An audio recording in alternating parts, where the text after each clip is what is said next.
Good morning students. आज मैं पढ़ा रही हूँ आपको फिज़िकल केमिस्ट्री और आपका टॉपिक है स्टैटिस्टिकल मैकेनिक्स। पिछले फर्स्ट सेमेस्टर में जैसे कि आप सब पढ़ चुके हैं, क्वांटम मैकेनिक्स पढ़ चुके हैं, क्लासिकल मैकेनिक्स पढ़ चुके हैं। तो अब जो आपका सिक्स सेमेस्टर चल रहा है उसमें हम जो पढ़ेंगे फिज़िकल केमिस्ट्री में वो पढ़ेंगे स्टैटिस्टिकल मैकेनिक्स। तो इसमें हमें स्टैटिस्टिकल मैकेनिक्स की फ़िज़िकल केमिस्ट्री में ज़रूरत क्या पड़ी, नीड फॉर स्टैटिस्टिकल मैकेनिक्स। इसमें क्या है, हम क्या करते हैं, मैटर की स्टडी करते हैं जिसमें कि मैटर को हम दो ब्रॉड टाइप्स में बांट सकते हैं और वो है आपके मैक्रोस्कोपिक एंड माइक्रोस्कोपिक। जैसे कि पिछली बार हमने पिछले सेमेस्टर में फिफ्थ सेमेस्टर में क्वांटम मैकेनिक्स में आपके माइक्रोस्कोपिक प्रॉपर्टीज़ पढ़ी थी हमने। तो उसमें हमने क्या क्या चीज़ें पढ़ी थी, जैसे कि आपका जो पार्टिकल है उसकी position, momentum, energy states and etcetera, वो बहुत सारी चीज़ें पढ़ी होंगी और आपको सारी की सारी याद भी होंगी। आपने अभी अभी जस्ट पेपर दिया है तो आपको सारी चीज़ें याद होंगी। बट अब जो हम पढ़ रहे हैं वो माइक्रोस्कोपिक नहीं, हम मैक्रोस्कोपिक की बात कर रहे हैं। तो हम यहाँ पर मैक्रोस्कोपिक सिस्टम की बात करते हैं तो यहाँ पे सबसे पहले हम उसमें क्या स्टडी करते हैं, किस चीज़ की स्टडी करते हैं मैक्रोस्कोपिक में। तो मैक्रोस्कोपिक में हम स्टडी करते हैं बल्क प्रॉपर्टीज़ की, किसके, मैटर के। तो यहाँ पे क्या है, we study bulk properties of matter. और जो प्रॉपर्टीज़ है माइक्रोस्कोपिक वो किसके अंडर आती है, आपके थर्मोडायनेमिक्स के अंडर आती है। यानी जो आपके मैटर की प्रॉपर्टीज़ है मैक्रोस्कोपिक सिस्टम में तो वो किसके अंडर आती है, आपके थर्मोडायनेमिक्स के अंडर आती हैं। और उसमें आपके स्टेट वेरिएबल्स होते हैं, जैसे कि आपका प्रेशर हो गया, टेम्परेचर हो गया या फिर हो गया आपका वॉल्यूम। ये तीन चीज़ें यहाँ पर इस तरह से आपकी लिखी गई हैं, बताई गई हैं। तो आगे हम पढ़ते हैं। तो आगे हमारा क्या आता है, वैसे तो आपको स्टेट वेरिएबल्स सारी चीज़ें पता होनी चाहिए, बट अगर इन केस अगर आपको नहीं पता है तो यहाँ पर लिखी गई है, आप पढ़ सकते हैं इस चीज़ को। माइक्रोस्कोपिक जो आपका सिस्टम होता है वो किसकी प्रॉपर्टी से कंसर्न्ड होता है, एक इंडिविजुअल एटम, मॉलिक्यूल या फिर आयन। और ये सारी की सारी प्रॉपर्टीज़ हम किस में पढ़ते हैं, आपकी क्वांटम मैकेनिक्स में पढ़ते हैं, जो कि किस पे बेस्ड होती है, स्क्रोडिंजर इक्वेशन के ऊपर बेस्ड होती है आपकी। और जो क्वांटम मैकेनिक्स होती है, क्वांटम मैकेनिक्स जो आपकी डील करती है वो किसके साथ करती है, वेव फंक्शन के साथ करती है। ये रहा आपका पार्टिकल, मोमेंटा के, काइनेटिक एनर्जी, पोटेंशियल एनर्जी और जितनी भी सारी चीज़ें इन सब के साथ आपकी डील करती हैं, जो कि आपको अगर आपने अच्छे तरीके से पढ़ा है पिछले सेमेस्टर में तो आपको सारी चीज़ें याद होंगी। अब जो पढ़ रहे हैं हम वो कौन सी पढ़ रहे हैं, बल्क प्रॉपर्टीज़ ऑफ मैटर।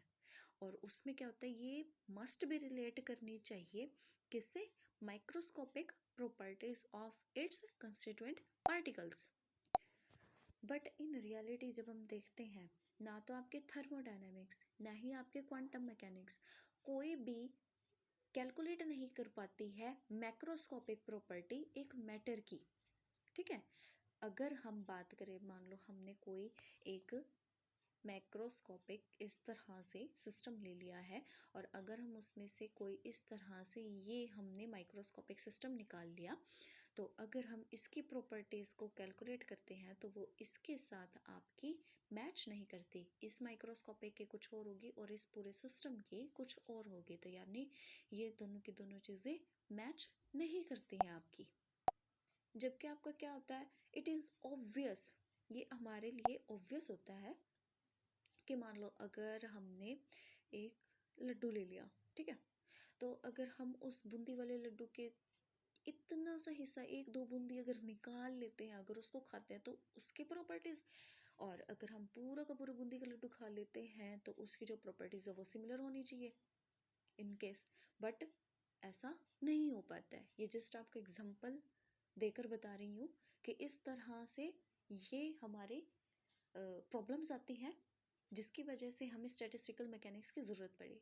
और वो प्रॉब्लम क्या थी कि अगर हम एक सिस्टम में से कोई माइक्रोस्कोपिक निकाल लेते हैं, एटम या कुछ भी निकाल लेते हैं, मॉलिक्यूल निकाल लेते हैं, तो उसकी प्रॉपर्टीज़ और आपकी जहाँ से आपने निकाली है उस पूरे सिस्टम की प्रॉपर्टीज़ आपस में मैच नहीं करती हैं आपकी। दस स्टैटिस्टिकल जो मैकेनिक है आपकी, वो एक लिंक प्रोवाइड करता है किसके बीच में, माइक्रोस्कोपिक प्रॉपर्टीज के बीच में और उसके बल्क प्रॉपर्टीज के बीच में। सो जो आपकी स्टैटिस्टिकल मैकेनिक है वो क्या है, एक डिसिप्लिन है which helps in calculation of macroscopic properties of system from its non microscopic properties by application of statistical method and laws of mechanics. इसके बाद जो हम पढ़ते हैं वो टाइप्स पढ़ते हैं कि आपके SM, मैं स्टैटिस्टिकल मैकेनिक्स को SM कह के चलूँगी, तो प्लीज़ आप इस चीज़ को समझ जाना अगर मैं SM बोलती हूँ तो SM में आपकी आगे टाइप्स आते हैं, क्लासिकल स्टैटिस्टिक्स आती है और एक क्वांटम आती है आपकी। तो क्लासिकल में अगर हम बात करते हैं तो ये मेथड किसने डेवलप किया, आपका मैक्सवेल बोल्ट्जमैन ने आपका डेवलप किया। कौन से में, 19th सेंचुरी में। और इसमें क्या है, इसको हम सिर्फ क्लासिकल स्टैटिस्टिक्स नहीं, मैक्सवेल बोल्ट्जमैन स्टैटिस्टिक्स भी बोलते हैं। लेटर मतलब कुछ टाइम बाद, जब ये जो थ्योरी थी क्लासिकल वाली, जब इसको डेवलप कर लिया तो कुछ टाइम बाद हमें ये पता लगा कि जो रिजल्ट है, फिनोमिना है जो हमने ऑब्टेन किए हैं क्लासिकल से, वो डिफरेंट है किससे, जो हम ऑब्टेन करते हैं एक्सपेरिमेंटली। जैसे कि मैंने आपको प्रैक्टिकल्स में भी बताया है, एक आपकी होती है थ्योरेटिकल वैल्यू और एक होती है आपकी एक्सपेरिमेंटल वैल्यू। थ्योरेटिकल कौन सी होती है, जो आपकी कैलकुलेशन करके आती है, और एक्सपेरिमेंटल कौन सी होती है, जो आपकी एक्सपेरिमेंट करके आती है। तो इसमें हम जो बात करते हैं वो किसकी बात कर रहे हैं, एक फिनोमिनल रिजल्ट की और एक एक्सपेरिमेंटल रिजल्ट की अगर हम बात करते हैं तो ये दोनों के दोनों इसमें डिफरेंट आए क्लासिकल वाली में।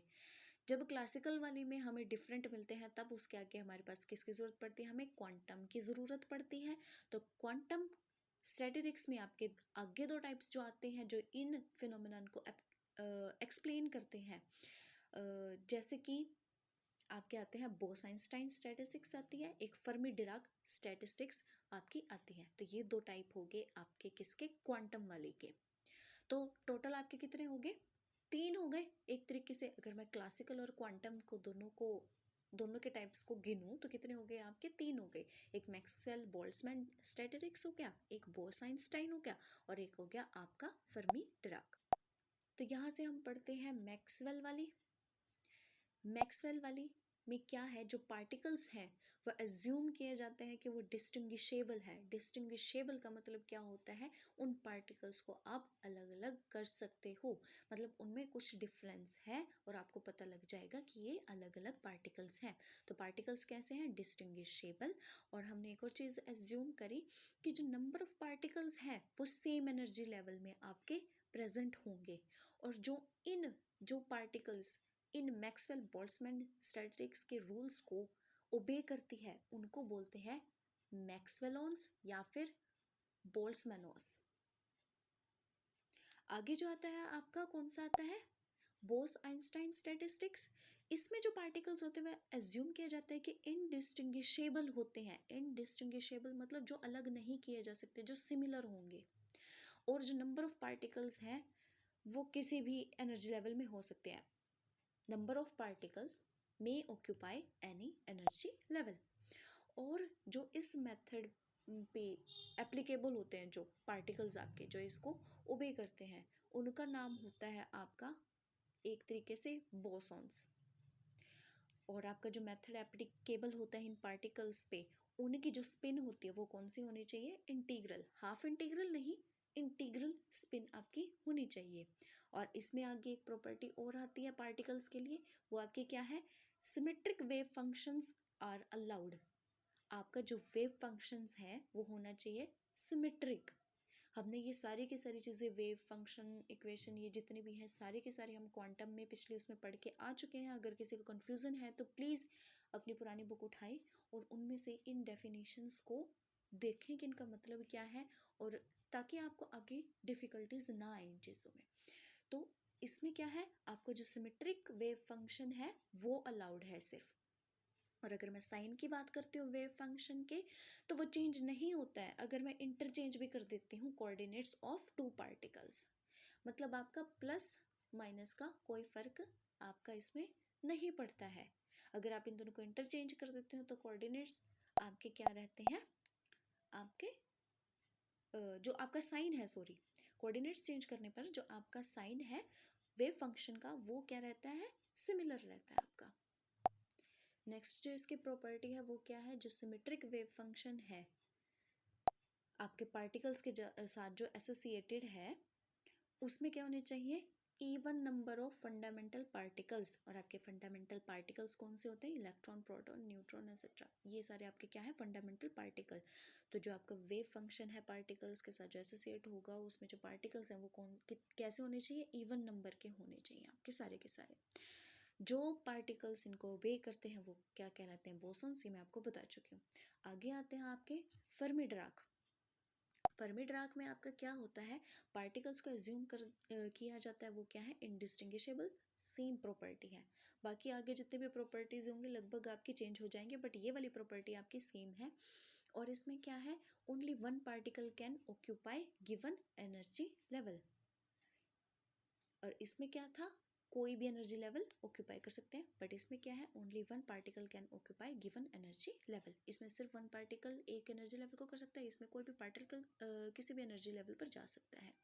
फर्मी डिराक में और क्या आता है आपका, इसमें क्या है आपका, बोस-आइंस्टाइन में मैं थोड़ा सा डिफरेंस लेकर चल रही हूँ ताकि आपको पता लगे दोनों में डिफरेंस क्या है और जल्दी याद भी होएगा। फर्मी डिराक में आपका आता है हाफ इंटीग्रल और बोस-आइंस्टाइन में आता है इंटीग्रल स्पिन। ये दोनों में एक तरीके से डिफरेंस हो गया।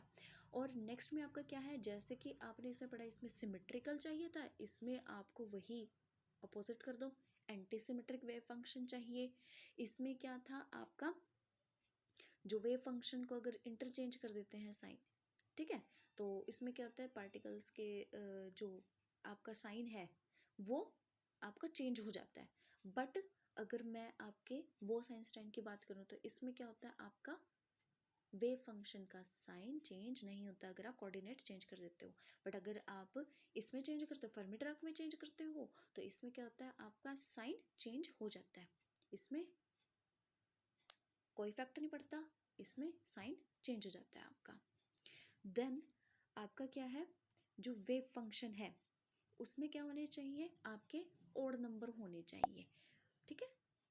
Contain odd number of fundamental particles. Fundamental particles कौन से, इलेक्ट्रॉन, प्रोटॉन, न्यूट्रॉन एक्सेट्रा।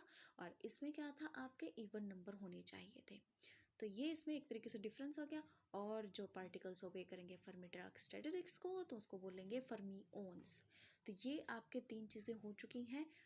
आपके कौन कौन सी है, मैक्सवेल बोल्ट्जमैन वाले, और आपके बोस-आइंस्टाइन वाले, और फर्मी डिराक वाले पार्टिकल्स।